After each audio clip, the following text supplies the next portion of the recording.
What is coming up in 2.5 weeks for you guys? Finals, right? How many of you guys are worried? How many of you guys are studying? I'd be concerned if you guys haven't thought about finals at least.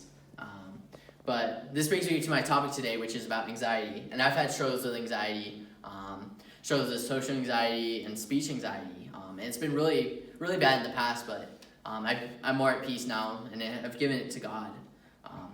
So this led me to pick a tract for my sermon today by Arthur W. Pink. And Pink had a hard life. He had a mental breakdown at a young age when he was pastoring a church. He was working really hard, and he wasn't seeing the results he wanted. So he decided to go into writing and publish works later on. But a lot of his troubles were on his view on Calvinism versus Arminianism. And his view on predestination was that you had free will, which is the Arminianist view, which was very fringe at the time, and he was rejected by a lot of his peers for that. The Calvinistic view is you're predestined to go to heaven or hell, and Arthur W. Pink did not believe that. He believed that you had free will over that. So the primary message of the tract is anxiety should be combated as a weighty sin, and the more we are convinced of the sinfulness of anxiety, the sooner we will perceive it as most dishonoring to God and strive against it, as Pink says. And I would say that sentence is the primary message of the tract.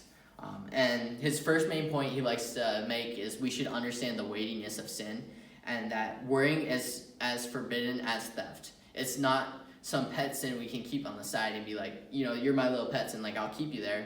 It is weighty. It's not something we should hide. And my second point, the second point that Pink makes is we should pray to uproot anxious thoughts and replace them with thoughts of God.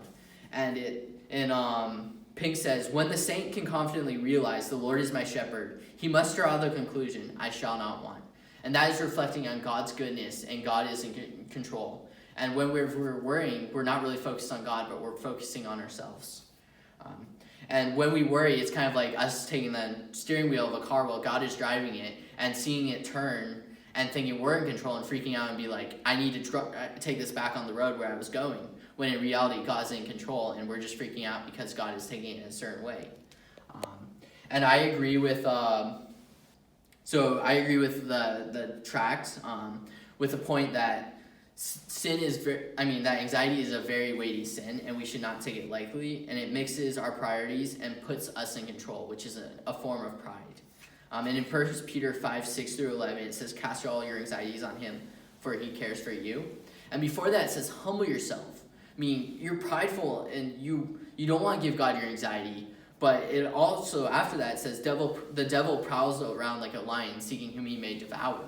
And the devil is looking for a foothold anywhere he can catch you. And anxiety is something we tend to put off because we don't think it's as bad as other sins. And Jeremiah was called to do a job where he would be rejected by the people, and God calls him to be a prophet. And Israelites are going to reject him, and God's comforting him in Jeremiah 1:5-6, saying, before you were born, I consecrated you. And he goes on to say, I was planning this before the foundation of the earth for you to do this. This is the plan I had for you. This is why I created you. And Jeremiah is freaking out, and he's more at peace because this is God's plan for him. It's not he just picked a random dude. It's he created him for this purpose. And anxiety, I would like to make a point, is incongruency with our perception of God's sovereignty over us and trust in his character. So the main points from this tract is anxiety is a weighty sin, and we should pray to understand and uproot it. And I would like to add on top of that is Peter talks about it being a foothold for sin. Anxiety is a foothold for sin, and we should seek to combat it for that reason too. So I would like to encourage you guys, if you're struggling with anxiety, to seek God and tell him all your fears and your cares, because he cares for you. He knows all the hairs on your head, and he loves you. And my response to this is in a relationship, communication is key, and God is no different. And I realize that sometimes I hold my anxieties back from him because I'm I can handle this. But God cares for me, and he wants to know. And I responded to this tract by being I need to open up more to God about what's going on and what's true in my life.